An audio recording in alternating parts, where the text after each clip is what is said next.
جب عورت اور مرد بالغہ ہو جائیں یا بالغ ہو جائیں، مرد بالغ ہوتے ہیں جب پہلی دفعہ نائٹ فال کا احتلام کا معاملہ ہو جائے، اور عورتیں جب پہلی دفعہ مینسز شروع ہوں. لیکن بالغ ہونے کا مطلب یہ نہیں ہے کہ زبردستی اب ان کی شادی کروا دی جائے. ہم لوگ پرانے بزرگوں کی مثالیں دیتے ہیں کہ جی ابا جی کی شادی جو ہے وہ 16 سال کی عمر میں ہوگی تھی اور اماں جی کی عمر اس وقت 15 سال تھی. تو پہلے 10-15 سال تو ایک دوسرے کو گالیاں نکالتے تھے. وہ کوئی مجھے آئیڈیل ریلیشن شپ نہیں دکھا سکتا کہ اتنی چھوٹی عمر میں شادی ہوئی ہو اور وہ آئیڈیل ریلیشن شپ رہا ہو.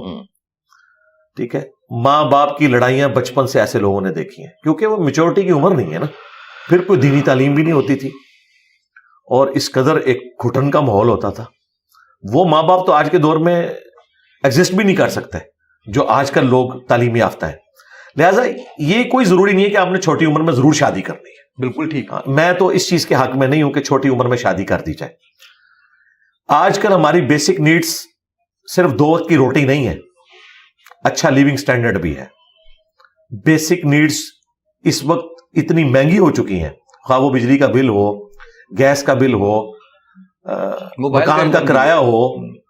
اپنے ذاتی مکان تو بہت کم لوگوں کے پاس ہے. تو ان چیزوں کو میٹ کرنے کے لیے پاؤں پہ کھڑا ہونا ضروری ہے. اگر پاؤں پہ کھڑے نہیں ہوں گے بچے اور آپ ان کی شادیاں کر دیں گے تو ایک دوسرے کے ساتھ لڑتے رہیں گے اور الٹیمیٹلی انجام طلاق ہوگا. آپ کی طلاق کی بڑی وجہ جو ہے نا فائنینشیل کرائسس ہے. اگر کھانے پینے کا گھر میں مسئلہ نہ ہو، پیٹ بھرا ہوا ہونا، تو اس طرح کے پرابلم پیدا نہیں ہوتے. اچھا، اس میں مزید جو آپ نے یہ پوچھا کہ شادیاں لیٹ ہو رہی ہیں جی بھائی، جب تک تعلیم مکمل نہیں ہوگی، اچھی جاب نہیں ہوگی، آپ شادی کریں گے تو اس کا اینڈ رزلٹ کیا ہوگا؟ ہاں، اگر کسی کا اچھا کاروبار ہے، پیرلل میں اس کو کوئی پراپرٹی سے کرایہ آ رہا ہے تو ٹھیک ہے، بچوں کی جلدی شادیاں کروائیں. اگر ماں باپ افورڈ کر سکتے ہیں، بڑا نیکی کا کام ہے، کروائیں. لیکن ایٹ لیسٹ ان بچوں کی جن کی تربیت ہوئی ہو کہ وہ خاندانی سسٹم کو آگے لے کے چلے. صرف یہ نہیں ہے کہ جی ماں بیمار ہے، مرنے والی ہے، وہ مرنے سے پہلے شادی دیکھنا چاہتی ہے بچے کی. ٹھیک ہے، پھر کئی بوڑھیاں تو جاتے جاتے دادیاں اور نانیاں بے جوڑ کے رشتے کر کے چلے جاتے ہیں. یہ بڑا ظلم ہے کہ ایک ان پڑھ کے متھے آپ مار رہے ہیں ایک پی ایچ ڈی خاتون کو، پڑھی لکھی خاتون کو. تو ان کے تو مینٹل ماڈلز ہی نہیں ملیں گے. اسلام تو نہیں اجازت دیتا کہ آپ بغیر کف کے شادی کریں. ہم پلہ لوگ ہونے چاہیے. یہ بڑا ظلم ہے کہ ایک کنڈیشن میں پلی ہوئی بچی لا کے آپ جھونپڑی میں بیاہ کے لائیں اور اسے آپ یہ بتائیں کہ اللہ کے نبی چٹائی پہ بیٹھتے تھے. بھائی جب اللہ کے نبی چٹائی پہ بیٹھتے تھے تو ان کی بیویاں بھی چٹائی پہ بیٹھتی تھی. یہ بھی چیز دیکھنے کی ہے. بالکل. تو یہ جذباتی چیزیں نہیں ہیں. اسی لیے دیکھیں بخاری مسلم میں حدیث ہے، اے نوجوانوں کے گروہ، جس کے پاس استطاعت ہے وہ شادی کر لے، نکاح کرے. نکاح کرنا نظروں کو نیچا رکھتا ہے اور شرمگاہ کی حفاظت کا ذریعہ ہے. اور جو تم میں نکاح کرنے کی استطاعت نہیں رکھتا وہ روزے رکھ کر اپنی شہوت کو ٹھنڈا کرے.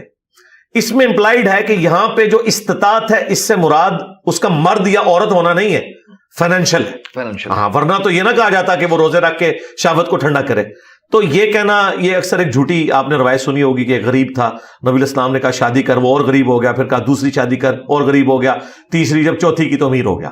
یہ بالکل جھوٹی گھڑی ہوئی روایتیں. اس طرح تو نہیں ہوتا دنیا میں، نہ اس طرح کی ترغیب دلائی گئی ہے.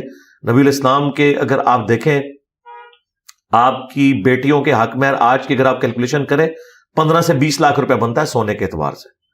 یہاں پہ حق میں رکھا ہوتا ہے 32 روپے 8 آنے، آج تک چل رہا ہے. تو بھائی اگر یہ اتنے بڑے بڑے حق میں رہے ہیں تو دیے ہیں نا لوگوں نے.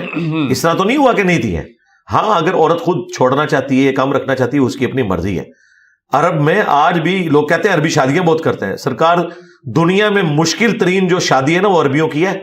مرد رول جاتا ہے پوری زندگی پیسے جوڑ جوڑ کے، تب اس کی ایک شادی ہوتی ہے. وہ ساری کی ساری ریکوائرمنٹس اس نے پوری کرنی ہوتی ہے. اتنی عورت کی عزت اس حوالے سے ہے. باقی وہ جو شادی کے بعد ان کی ایک سختی والا پہلو ہے وہ عربیوں کا وہی ہے جو پٹھانوں کا ہے. کافی زیادہ انہوں نے اسٹرکٹ ماحول میں رکھا ہوتا ہے. لیکن شادی سے پہلے ان کا جو معاملہ ہے وہ بڑا مشکل ہے. یہاں تو شادیاں بہت آسان ہیں. تو یہ جو آپ کہہ رہے ہیں نا ایک ریلیشن شپ والا معاملہ، یہ بہت ایلیٹ کلاس کے اندر ہے. عام غریب آدمی کو تو 2 وقت کی روٹی نہیں مل رہی، اس نے کون سے ریلیشن اس طرح کے چلانے ہیں.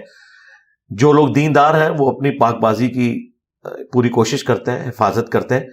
ہاں، اب ایک بچہ نوکری لگ گیا، کمانا شروع ہو گیا، اب ماں باپ کہیں گے جی ہم پہلے 5 سال اس کی تنخواہیں کھائیں گے پھر اس کی شادی کریں گے. یہ ظلم ہے، غلط ہے. جس طرح وہ پاؤں پہ کھڑا ہوا ہے شادی کریں اور شادی کر کے اسے انڈیپینڈنٹ کرتے ہیں. ہاں، کسی ضعیف حدیث میں بھی ساس سسر کا رشتہ نہیں آپ کو ملے گا.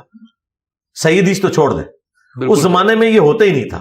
شادی کا مطلب یہ ہے الگ سے خیمہ لگ جائے گا, وہ اپنے بیوی بچے لے کے الگ گھر میں شفٹ ہو جائے گا, کیونکہ اس وقت ضرورتیں اتنی ہی ہوتی تھی نا, الگ گھر لینا